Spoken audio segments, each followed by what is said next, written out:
Olá, o meu nome é Cláudia Costa e sou professora de Fisicoquímica.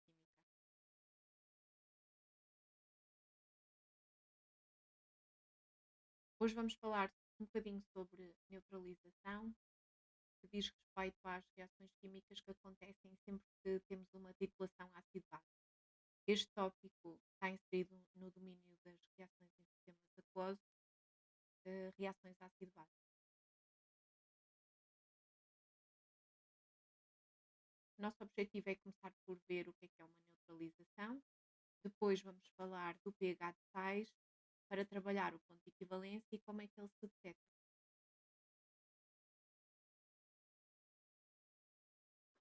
A reação de neutralização é uma reação completa, implica juntar um ácido a uma base e interpretar esta junção através de uma reação entre os iões OH- e H3O+, originando água.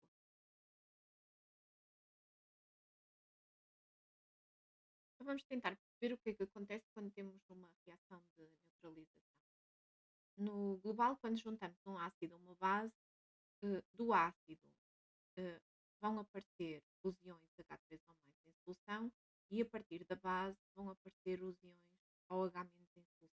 Então, quando nós juntamos os dois e obtemos sal e água, na realidade estamos a juntar H3O+ e OH-.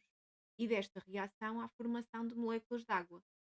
Embora esta reação seja reversível, na realidade é uma reação muito extensa no sentido direto, porque a sua constante de equilíbrio é muito alta.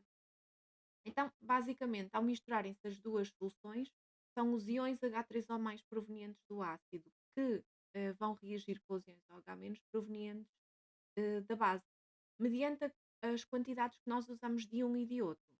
A solução resultante pode ser ácida, básica ou neutra.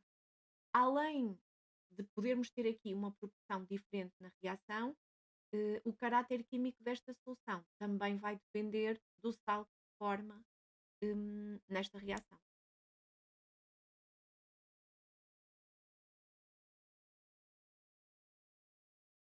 Ao pensarmos no pH de sais, quando se formam os sais nas reações de neutralização, sendo eles formados por cationes e aniões, a sua dissolução pode originar eh, uma solução ácida, básica ou neutra, com base nos íons que os constituem. Vamos ver alguns exemplos.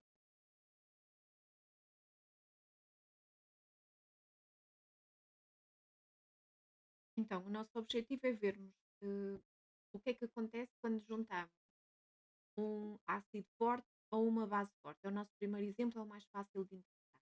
Na realidade, vamos promover uma neutralização que corresponde a uma titulação ácido-base.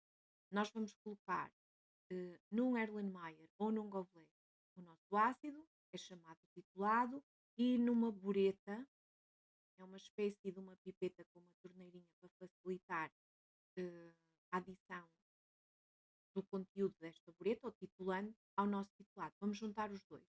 Então, quando juntamos os dois, podemos traçar uma curva, que é um gráfico, do pH em função do volume do nosso titulante adicionado, o que está aqui na bureta. Essa curva vai nos dar informações sobre o que é que acontece no decorrer da neutralização. Então, se eu tiver um ácido forte, está aqui o ácido clorídrico, e uma base forte, o hidróxido de sódio, o que vamos ver formar é um sal e água. É fácil de perceberem de onde é que vem e como é que eu identifico o sal formado. Eu vou à base forte buscar o grupo hidróxido e vou ao ácido buscar um hidrogênio. Fico aqui com dois hidrogénios e um H, que vão originar esta água que aparece aqui nos produtos. Depois é só pegar no restinho dos íons que constituem o resto do sal e o resto do ácido. Reparem, o resto do sal não, o resto da base e o resto do ácido. Da base, vamos pegar aqui no íon Na+, e no ácido o íon Cl-. Como é colocado sempre em primeiro lugar o íon positivo numa substância iónica? Então começamos por representar o Na e depois o Cl. Se pegarmos neste sal e o dissociarmos, portanto, o que nós temos aqui é claramente, depois da reação de neutralização, que é esta primeira, uma reação de dissociação do sal. Foi preguiçosa e escrevi aqui reação com X, mas é reação. o nosso sal vai dar origem aos seus íons constituintes, como já tínhamos visto em cima, o Na+ e o Cl-. O que acontece é que o Na+ é proveniente de uma base forte e ao vir de uma base forte, como ela se dissocia praticamente de forma completa, o seu caráter ácido, ácido, base, o seu caráter químico é neutro. Então, o Na+ é uma partícula neutra. Se eu pensar no Cl-, ele vem do HCl, que é um ácido forte, eu vou ter a mesma situação. Vindo ele de um ácido forte, ele também é uma partícula neutra. Aliás, todas as partículas provenientes de ácidos fortes ou de bases fortes são partículas neutras. E se o meu sal é constituído por duas partículas neutras, então ele também é neutro. E se ele é neutro, se eu pensar a 25 graus Celsius, o que eu vou ter é um pH, quando eu junto estes dois nas proporções estequiométricas, é um pH igual a pH neutro. A 25 graus, esse valor é 7. E eu consigo ver isso na minha curva de titulação, que é este gráfico. Está aqui do pH em função do volume que eu vou adicionar ao meu ácido. Então, o ponto de equivalência está aqui representado com um pH de 7, embora isto só seja válido a 25 graus Celsius, e eu consigo, através desta representação, já vamos ver mais à frente, chegar a este resultado. Vamos ver outros exemplos.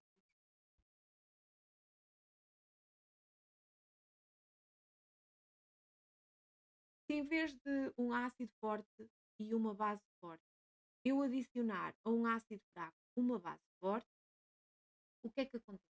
Nós podemos seguir com o mesmo tipo de esquema, ou seja, juntar o meu titulante, pode ser a base, a um titulado, o ácido. E da análise dos resultados desta execução experimental, vamos poder obter o gráfico, a curva de titulação, do pH em função do volume titulante que vai adicionar ao que está aqui no Erlenmeyer. E quando eu junto, então, o meu ácido fraco e a base forte, e o ácido fraco que está aqui é o ácido acético, mantive a mesma base do exemplo anterior, o hidróxido de sódio. No fundo, vamos fazer a mesma jogada. Vou à base forte buscar o grupo OH, vou ao meu ácido buscar um hidrogênio. Estão a perguntar qual é o hidrogênio que eu vou buscar, uma vez que tenho aqui estes três agarrados ao carbono. Vou buscar o mais desprotegido, que há de ser aquele que está aqui associado ao grupo carboxilo, COOH, para dar origem à água. O resto da base e o resto do ácido vão originar o nosso sal. Da base vou buscar o Na+, e do ácido o CH3COO, dando origem ao acetato de sódio, NaCH3COO. Depois dessa reação, vou promover a reação de neutralização, tal como fiz há pouco, pegar no meu sal e separá-lo nos seus constituintes, o Na+ e o CH3COO-, tendo em consideração que o Na+, sendo a partícula que provém da base forte, é uma partícula neutra, o outro não vem de um ácido forte, vem de um ácido fraco. Então ele não é neutro. E não sendo neutro, eu preciso de uma terceira reação.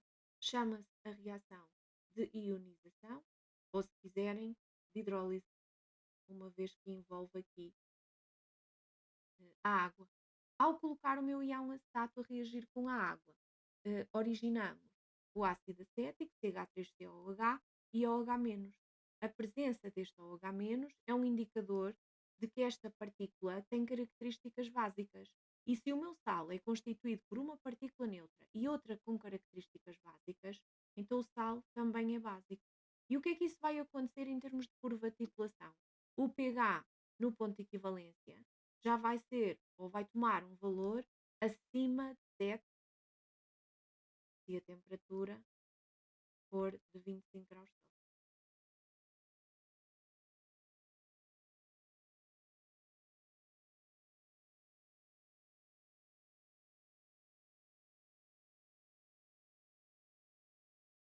Então, e se for o ácido forte e usarmos uma base fraca? O que é que muda aqui? Então, em primeiro lugar, ao deixarmos de ter a base forte, deixamos de poder ir buscar essa base forte do grupo hidróxido para formar água. E então o que acontece é que esta base fraca vai juntar-se ao nosso ácido forte numa só substância e só se forma o sal. Neste caso, o H do ácido vai juntar-se aos 3 do nitrogênio, formando NH4 e Cl. E esse sal, proveniente da reação de neutralização, vamos dissociá-lo, tal como fizemos nos dois exemplos anteriores, nos íons constituintes, o NH4+, e o Cl-. Como o Cl- vem do ácido clorídrico, que é um ácido forte, então ele é uma partícula neutra. O NH4+, não vem de uma base forte, então eu tenho que fazer uma avaliação. Coloco aqui a reagir com a água, a reação de hidrólise, dando origem ao NH3 e ao H3O+. A presença aqui da partícula H3O+, é um indicador que esta partícula tem características ácidas. E se ela tem características ácidas é porque o sal formado também é ácido. E voltamos a ter uma situação semelhante às anteriores. A 25 graus Celsius, o pH deste sal vai ser inferior a 7. Não quer dizer que a temperaturas diferentes não seja também inferior, mas os valores vão ser um pouquinho diferentes. Portanto, na curva de titulação, mais uma vez, posso identificar o ponto de equivalência aqui claramente abaixo dos 7. Vamos ver o último exemplo.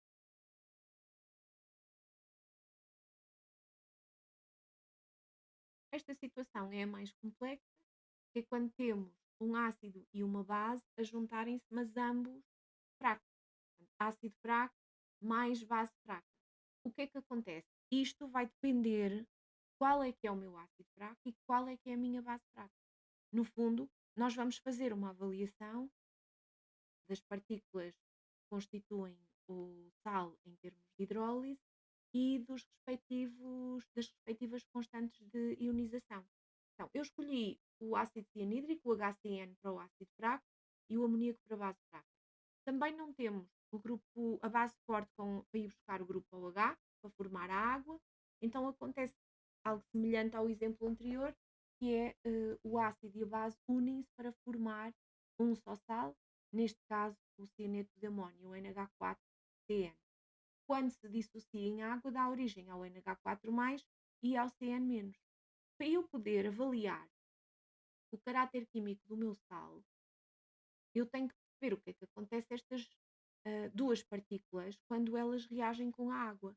E se por um lado o NH4+, comporta como sendo um ácido, doando um H+ à água e dando origem a H3O+, o CN-, na realidade vai receber um H+, passando novamente a HCN e produzindo OH-.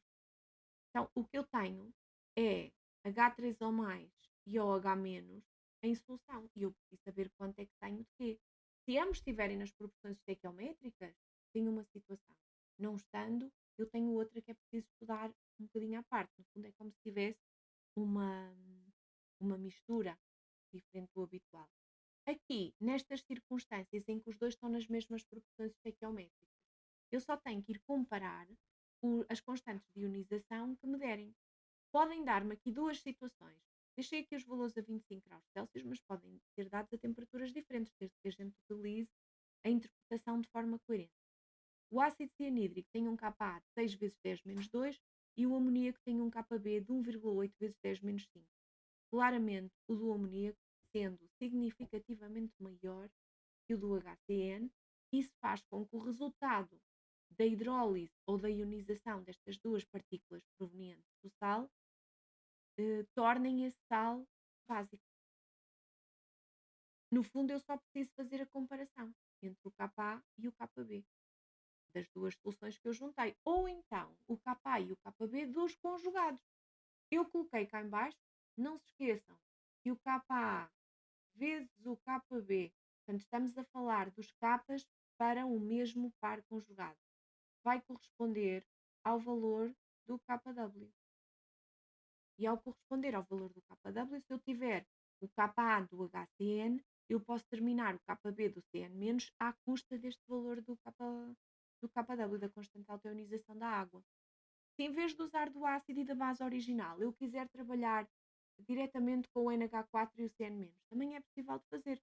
Vou fazer as continhas e descubro que o KB do CN- é 1,7 vezes 10 menos 5 e o Ka do NH4 mais 5,6 vezes 10 menos 10. Agora, reparem que daqui eu continuo a ter um KB maior que o Ka. E se o KB é maior que o Ka, isso significa que o sal a que nós chegamos tem caráter básico ou alcalino. Porque de outra forma tínhamos que ter o Ka maior. E quem é maior é o valor do KB.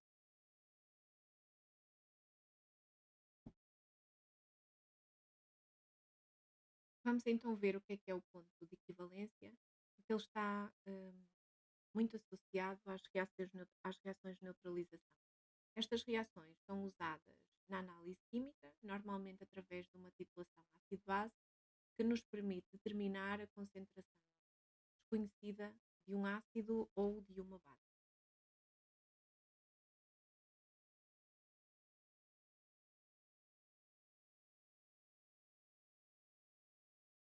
Então, essencialmente, quando temos uma titulação a ocorrer, o titulante vai ser adicionado ao titulado até se atingir este tal ponto de equivalência. O que é este ponto de equivalência? É o momento em que os reagentes, o nosso ácido e a nossa base, se encontram nas mesmas proporções estequiométricas. Basicamente, vamos ter uma solução resultante, que é uma solução aquosa do sal que se forma na reação de neutralização. Não é? Nós há bocadinho estávamos a ver que quando juntamos um ácido a uma base, formam sal e água. Aspectos aqui a ter em conta, tendo em conta que eu escrevi uma equação muito genérica. Este A minúsculo representa um coeficiente estequiométrico à semelhança do que acontece com B. Eu não coloquei coeficientes estequiométricos no sal e na água, não quer dizer que eles não existem. A equação tem que estar sempre devidamente acertada. Mas para esta fase de determinarmos o ponto de equivalência, interessa-nos mais é o conhecimento destes dois coeficientes estequiométricos entre os reagentes, o ácido e a base. Se no ponto de equivalência eles se encontram nas proporções estequiométricas, eu posso estabelecer aqui uma proporção em que o ácido está para a base na proporção de A para B, ou seja, a razão dos respectivos coeficientes estequiométricos. Também posso escrever isto em termos de quantidade. O N do ácido sobre o N da base corresponde precisamente a essa proporção entre os dois reagentes. E se eu pegar nesta ideia, o que eu vou ter é que o N do ácido vai ser a proporção vezes o N da base. Só passei o N da base aqui para o lado direito. E tendo em conta que a concentração é dada por N sobre V, se eu resolver esta expressão em ordem à quantidade, a quantidade é a concentração vezes o volume. E o que eu fiz aqui foi substituir o Na pela concentração do ácido vezes o volume do ácido e o N da base pela concentração da base vezes o volume da base. E é com base nesta ideia que o ponto de equivalência me permite identificar, por exemplo, qual é a concentração do meu titulado, seja ele o ácido ou seja ele a base.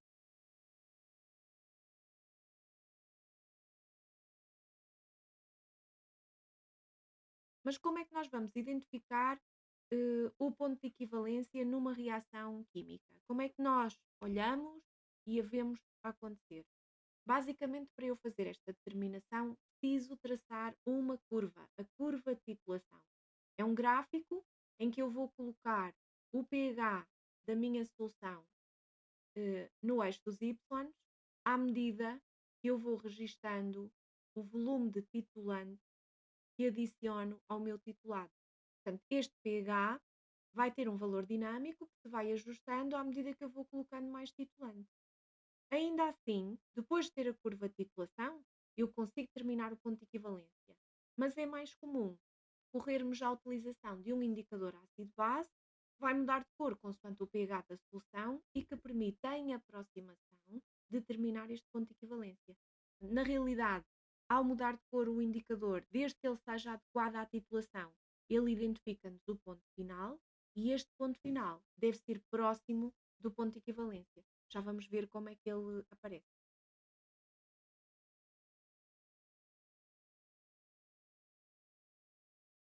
a atuação do indicador ácido-base hum, tem uma implicação e é preciso perceber como é que ele funciona. Basicamente, se eu tenho um indicador ácido-base é ele próprio uma solução de ácido ou de base fraco ou fraco. Então, basicamente, eu vou ter uma espécie que se ioniza em solução aquosa, em água, dando origem aos seus conjugados. Eu escrevi aqui de forma genérica HIND, que ao sofrer ionização com a água dá origem ao IND- e ao H3O+. Basicamente eu tenho aqui a espécie HIND a doar um H+ à água, comportando-se como se fosse um ácido. Esta espécie que está aqui representada à esquerda vai apresentar uma cor e a que está do lado direito vai apresentar outra. Na realidade não precisam ser duas cores diferentes. Eu posso estar a falar, um é incolor e o outro tem uma determinada tonalidade. Não tem que ter objetivamente duas cores diferentes. Desde que haja distinção entre a presença mais de uma espécie ou da outra, é suficiente. Então, basicamente, quando eu tenho um indicador associado, por exemplo, a um ácido, se eu tiver associado a um ácido, na realidade eu estou a exceder-me na quantidade ou concentração de H3O+. E se eu tiver muito H3O+ em solução, a reação que eu representei aqui vai favorecer a reação que contraria a perturbação. E o excesso de H3O+ favorece então a reação no sentido inverso. E ao favorecer a reação no sentido inverso, vai aumentar a concentração da espécie H-IND. Então, a solução vai apresentar a cor que diz respeito a um incremento na concentração desta solução. Às vezes pode ser uma mistura da cor A com a cor B, mas a tendência é para ficar mais próximo da tonalidade da cor A se eu tiver uma concentração de H-IND significativamente maior. Isto se eu tiver presente um ácido. Se na realidade eu tiver uma base, o que eu estou a adicionar a este sistema inicialmente em equilíbrio é OH- e a presença do OH- vai gastar hum, o H3O+. E ao gastar o H3O+, a sua concentração diminui. E se a sua concentração diminui, ele está nos produtos, então este sistema vai responder de acordo com o princípio de Chatelier, favorecendo a reação no sentido direto. E ao favorecer a reação no sentido direto, vai aumentar a concentração da espécie IND-. E ao aumentar esta concentração, então a minha solução vai revelar uma tonalidade mais próxima da cor B, hum, na presença deste indicador. E esta é a forma de funcionamento de um indicador ácido-base. Ele só por si já é uma solução de ácido ou de base fraco, terá então uma reação de ionização associada, aqui com a identificação da dupla meia-seta, de maneira a que este sistema, que inicialmente estava em equilíbrio, quando é adicionado a uma solução de ácido ou uma solução de base, é perturbado através de uma destas formas e responde a essa perturbação de acordo com o princípio que vocês já estudaram.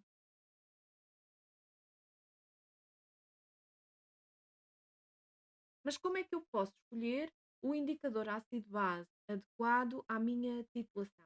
Há aqui três regras fundamentais que devem ser aplicadas exatamente pela ordem que eu aqui as descrevo, e se a primeira estiver cumprida, qualquer indicador que cumpra os requisitos que estão ali designados no ponto 1 pode ser usado numa titulação. E porquê?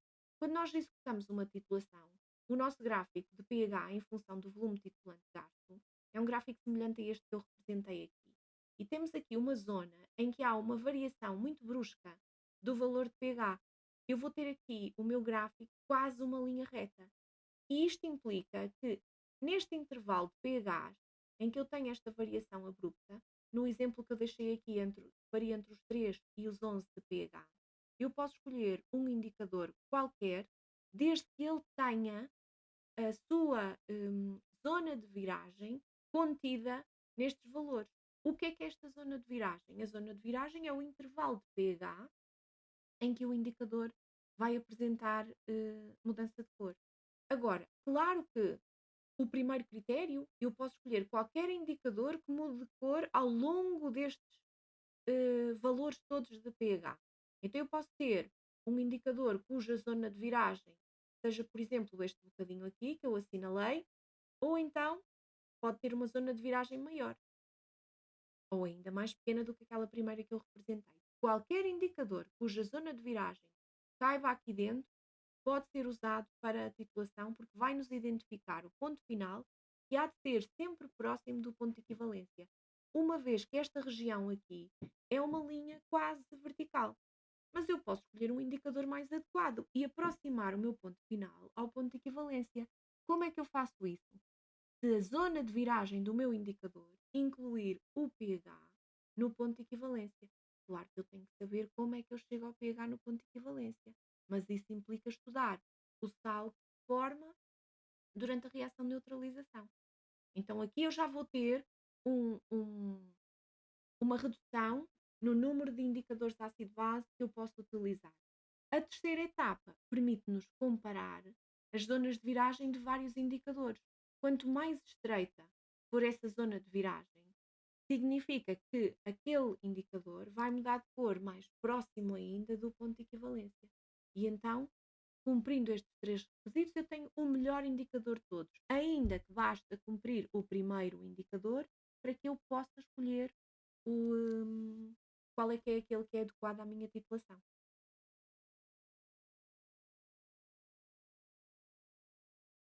Neste vídeo não vou explorar mais nada. Vamos ver o seguinte sobre, mais em concreto, o que é que acontece durante a titulação ácido-base. Obrigada.